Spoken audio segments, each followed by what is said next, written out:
In this episode, we're slamming things to the floor, showcasing 5 ultimate lowriders that get down and are the talk of the town. They're futuristic and famous. Lowering this car definitely changed the way I drive. People recognize it. I'll drive down the street and someone will roll down the window and go, "Is that the Tupac Live and Die in LA car?" Sweet style for miles. A lot of people always ask, how did it get that low? You can take all your friends in it. The truck stands at 37.5 inches tall. And surprising showpieces that are stunning. People are like, is that car floating? Does it have wheels? There's no doubt these modded masterpieces are in a class of their own.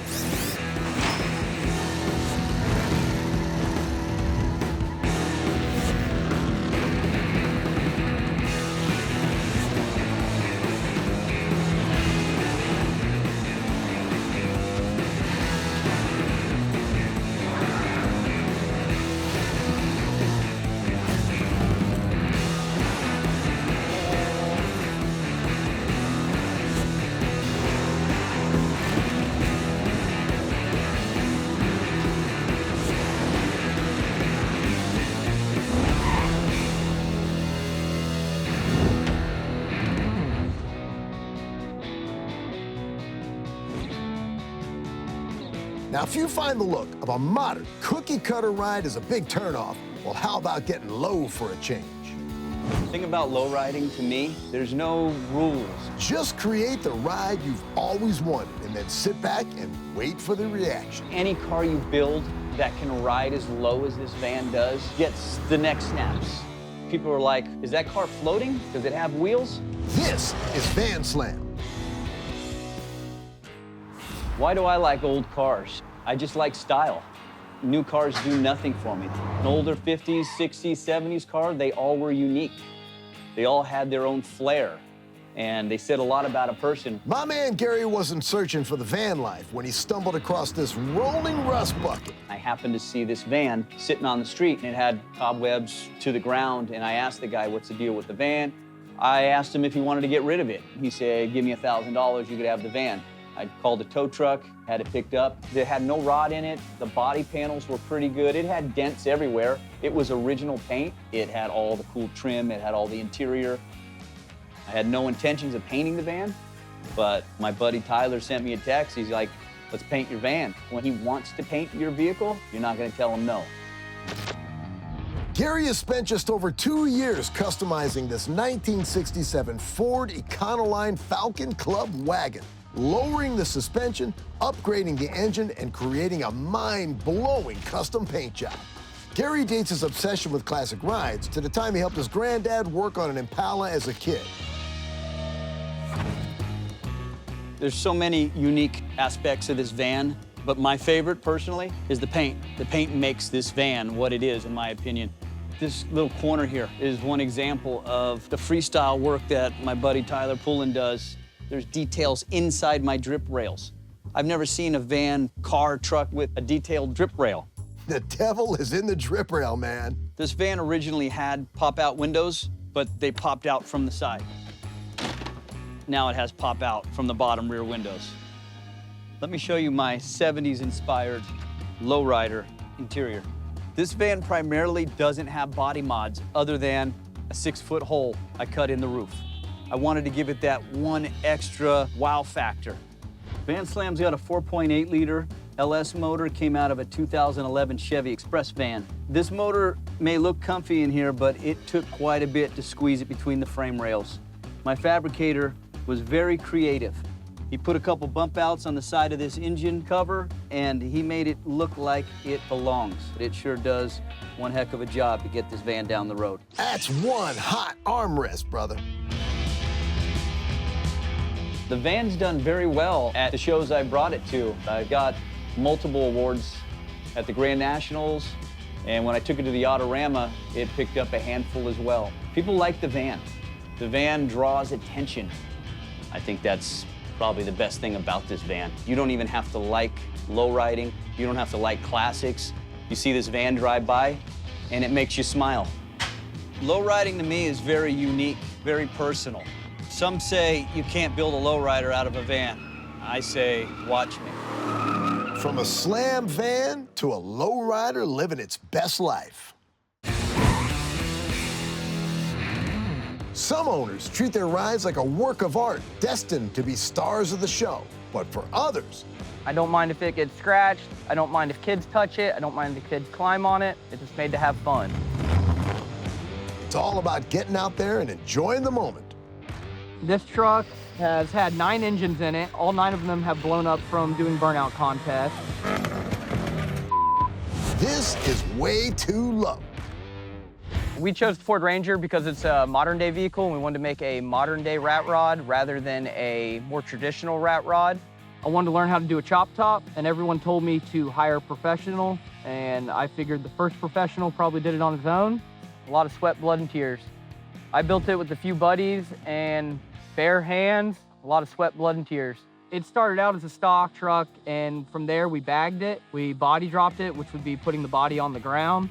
And after that, we drove it for a year, and we decided it needed to be lower. The truck stands at 37.5 inches tall, and I'm claiming lowest in the state of Florida. I've been building it since 2011. These builds are never truly finished. You kind of just add to them as the creativity and the ideas come. Brandon originally chopped and dropped his 1997 Ford Ranger to enter it into limbo contest at a local car shows. He had to lower the driver's seat an extra 3 inches so he could still wear his hat. According to Brandon, getting out of the car is a lot more difficult than getting in. Some of the external features I got that are the most noticeable would be Charlie the Goose. He holds down the air cleaner, and he has flown off one time, but we managed to catch him. The whole motor's powder-coated white. We wanted it to stand out a little bit. A 60s Galaxy air compressor for the air ride. The wood roof is a pretty substantial part of the truck. The bottle caps are cheaper than buying washers at the store. We've got a 15.5-gallon gas tank, which was a old Anheuser-Busch beer keg. The exhaust, we put a flapper on it to keep the frogs out at night. That stinks when the frog burns up in the exhaust. You don't want that. We've got a 1966 AMC Rambler steering wheel and column. It is a 17-inch steering wheel. We do not have power steering, so the steering wheel helps to make it a little easier to drive. There's no speedometer in the truck. There's oil pressure, RPM, and engine temp. Those are the only things you need for a good burnout. She is a 5-speed, so you do have to shift. Shifter hits the roof, but that's the way we like it. If you're not dragging your knuckles on the roof, you're not shifting right. Man, this lowrider is legit. I'm actually too short to reach the pedals, so I had to add a wooden block and a piston to the pedals. We've got a Unity cop light from the 60s. I've powder-coated it copper, so she actually reflects as a mirror. The police don't really like it, but that don't matter to me. And then we've got a few other add-ons that give the appearance of a modern-day rat rod on the inside, because in Rust we trust. Dude, I like the sound of that. It did have a radio, no longer has a radio. You just listen to the sounds of the truck. The truck is the music. A lot of people's jaw hits the ground when they see the truck. I mean, it breaks their necks. It just leaves people speechless. Every time you look at it, you'll see something new on it. I probably took this truck to the extreme because I'm not one that likes to fit in the cookie cutter. I like to stand out and show the world that you don't need to blend in with everyday society. To me, this truck means freedom and a way to express myself and a way to get my ideas and my skills out there for the world to see. I would say that we leave the competition in the cloud of spark. This lowrider may not be sitting pretty, but it's Brandon's work of art. From a rat rod to a dream finally delivered. Some rides get under your skin. You see them just once and you can never forget them.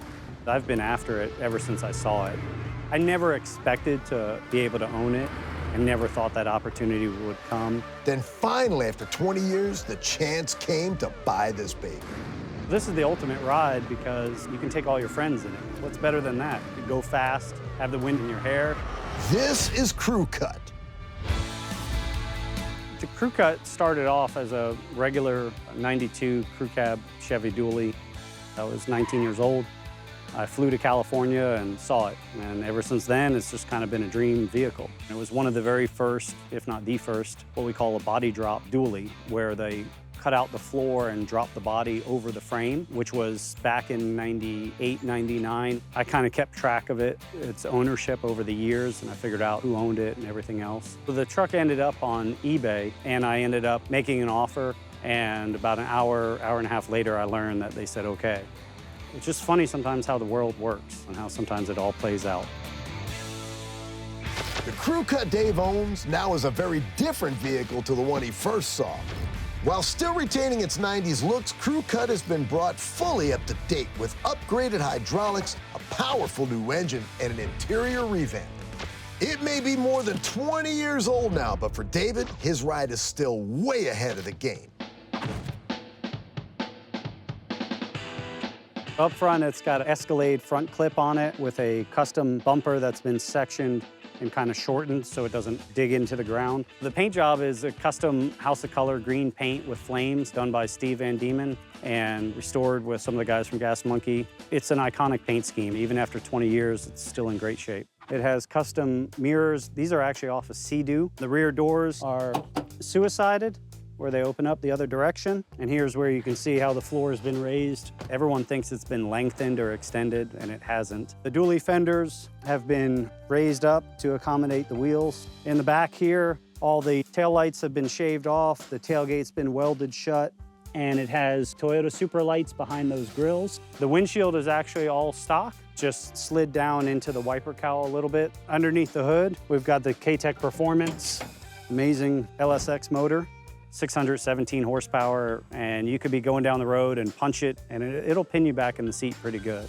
Man, this low-riding legend is packing some serious power. A lot of people always ask, how did it get that low? How do you make the car that low? What they don't realize is that it is an adjustable suspension, so it can raise up and lower down. It's not meant to sit in a garage.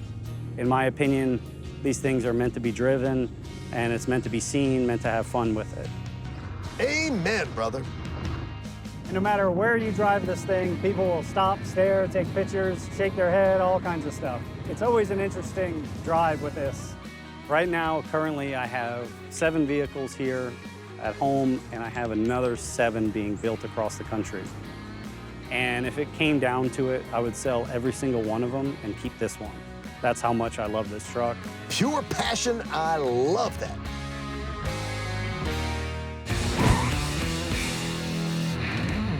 The origins of lowriding can go way back to the 1940s Los Angeles, when Hispanic car owners started lowering their rides.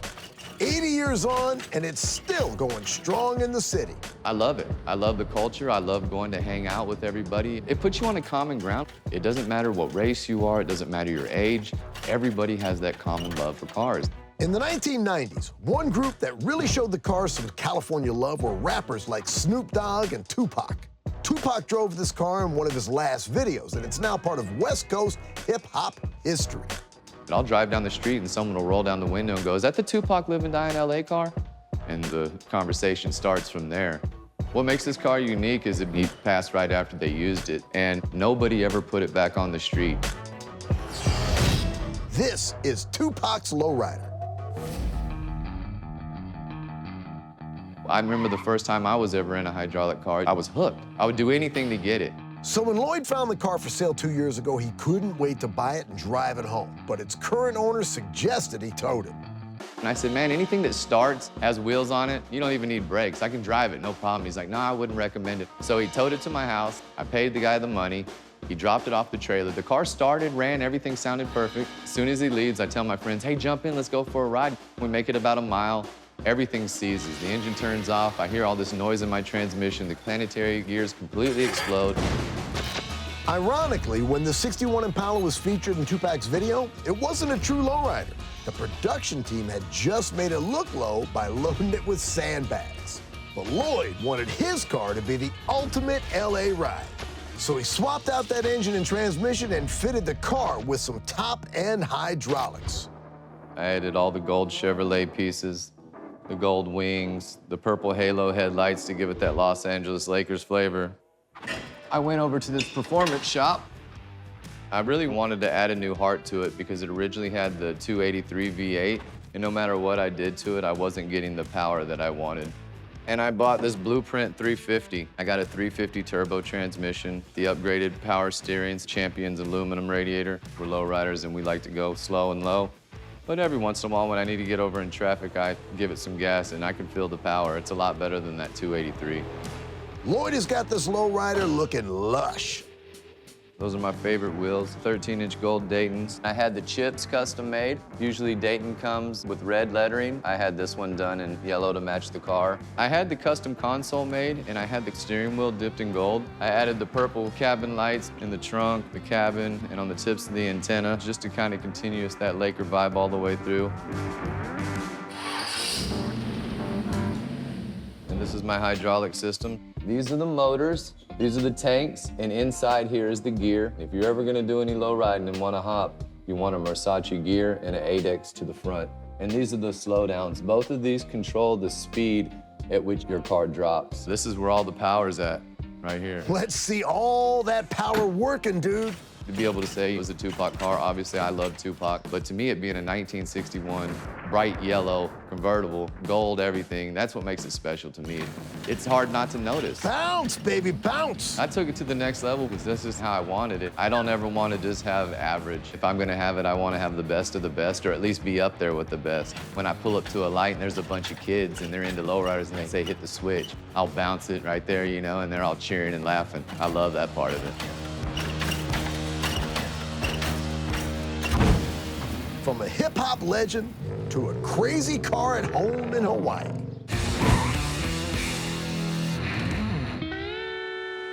Aloha, welcome to Hawaii, home of big wave surfing, hula dancing, turtles, and slammed rides like you've never seen before. I took my car to this extreme because I want to stand out, I want to be unique. We're talking rides so low that you better decide on where you're going before you head out.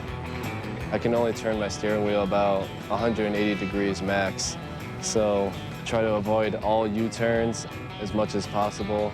Lowering this car definitely changed the way I drive. This is the Slam Subaru BRZ. This baby's look is inspired by the car scene in Japan.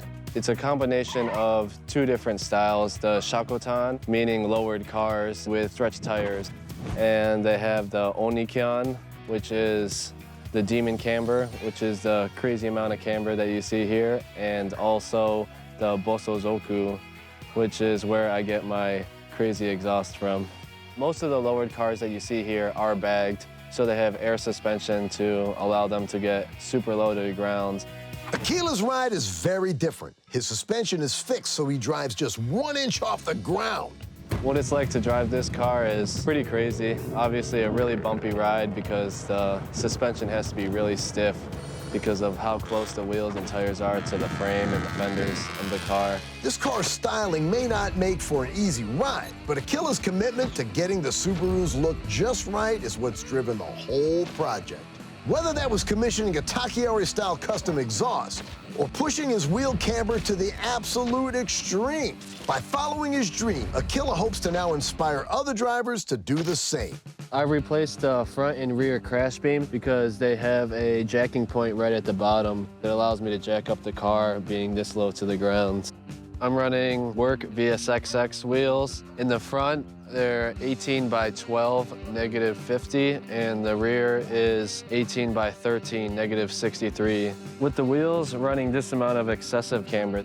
Camber, also known as the angle of the tires, is described as negative when the top of the tires tilt inward. And at over -50, man, these babies are leaning. It actually only runs on the sidewall. One side gets all wore down like this. You can actually flip the tires and utilize the other side.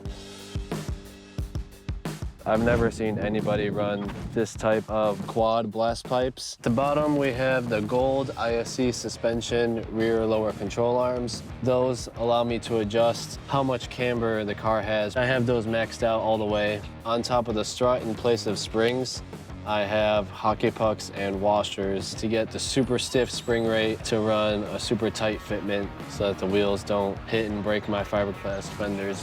Here we have the out-of-system slant series camber plates. These allow me to get -6 to -8 degrees of camber. It pushes the top of the strut in, which helps tilt the bottom of the wheel out.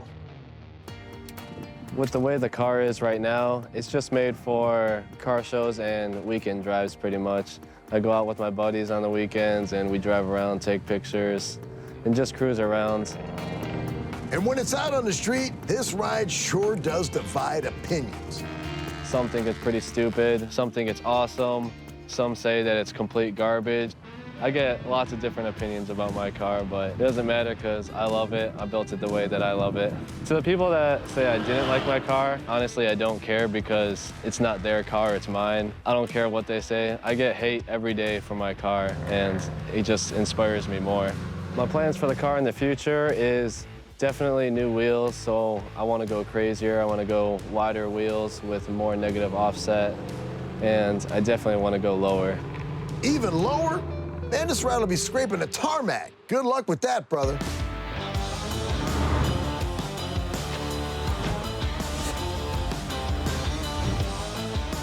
There's nothing better than cruising Vegas in a lowrider, man.